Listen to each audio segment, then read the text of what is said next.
સમાચારમાં આગળ વાત કરીએ તો ઓવર સ્પીડ વાહનોને રોકવા માટે કઈ રીતે થાય છે પોલીસ દ્વારા કાર્યવાહી જાણો। અમદાવાદના ઇતિહાસનું સૌથી મોટો અકસ્માત એટલે ઇસ્કોન બ્રિજ પરનો તથ્યકાંડ।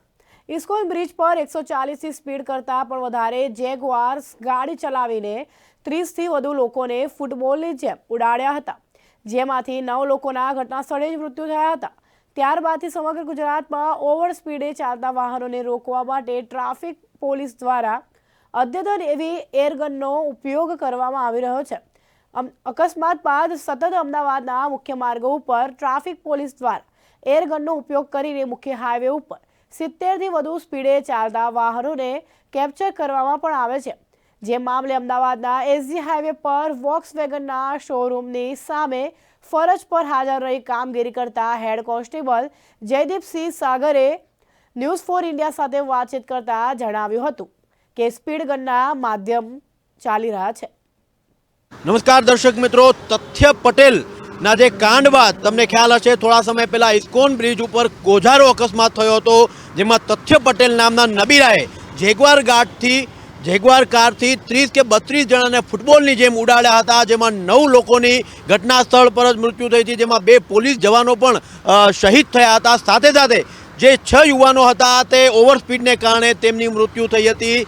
તેના બાદ સમગ્ર ગુજરાતમાં એક પડઘો પડ્યો હતો। અત્યાર સુધીના ઇતિહાસનો, અમદાવાદના ઇતિહાસનો સૌથી મોટો અકસ્માત, ગોઝારો અકસ્માત કહી શકાય, જેને લઈને સરકારે સંજ્ઞાન લેતા ગૃહમંત્રી સંઘવીએ કહ્યું હતું કે હવે તમામ એસજી હાઈવે ઉપર સ્પીડ ગનથી નજર રાખવામાં આવશે, જેને લઈને હાલ અહીંયા એસજી હાઈવે પર અમે આવી પહોંચ્યા છીએ, જેમાં જે આ વોક્સવેગનના જે શોરૂમ છે એની સામે અમારી સાથે પોલીસ કોન્સ્ટેબલ જે જોડાયા છે તે હાલ સ્પીડ ગનની કાર્યવાહી કરી રહ્યા છે। તમે જોઈ શકો છો કે તમામ કઈ રીતે વાહનોને સ્પીડ ગનના માધ્યમથી તેની સ્પીડને કેપ્ચર કરી શકાય છે।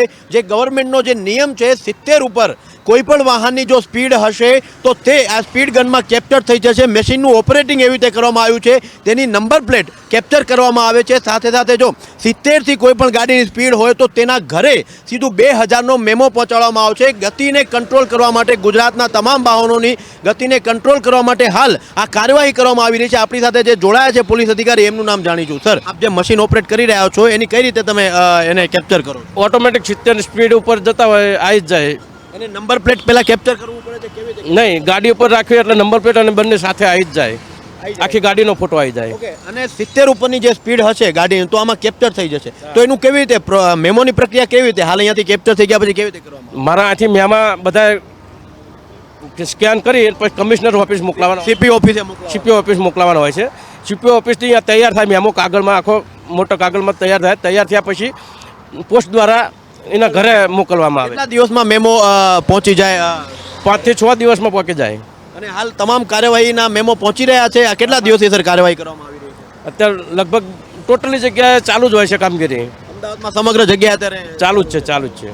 તો જે રીતે હાલ જયદીપસિંહે જણાવ્યું છે કે તથ્યકાંડ બાદ તમામ અમદાવાદના જે મુખ્ય હાઈવે છે સતત કામગીરી ચાલુ છે। 70 ઉપર જતા તમામ વાહનોને સ્પીડ ગનના માધ્યમથી તેમને ઝડપવામાં આવે છે, તેમની સ્પીડને જાણીને પકડીને તેની ઉપર મેમો તૈયાર કરવામાં આવે છે। સીપી ઓફિસે પહોંચ્યા બાદ મેમો તમામ જે પણ વાહન ચાલકો છે જે 70 ઉપર ગતિ ચલાવી રહ્યા છે તેમના ઘરે ₹2000 સુધીનો મેમો પહોંચી રહ્યો છે। હાલ તો આ ગવર્મેન્ટની, ગુજરાત પોલીસની કામગીરી તારીફે કાબિલ છે, કારણ કે ક્યાંક ને ક્યાંક લોકોના જે જીવ ગયા હતા થોડાક સમય પહેલાં પાછો એવો ન બનાવ બને, જેને લઈને ગુજરાત પોલીસની આ કામગીરી સલામ કરી શકાય તેવી છે। કેમેરામેન રાજેન્દ્ર સાથે કમલેશ ઓડા, ન્યૂઝ 4 ઇન્ડિયા, અમદાવાદ।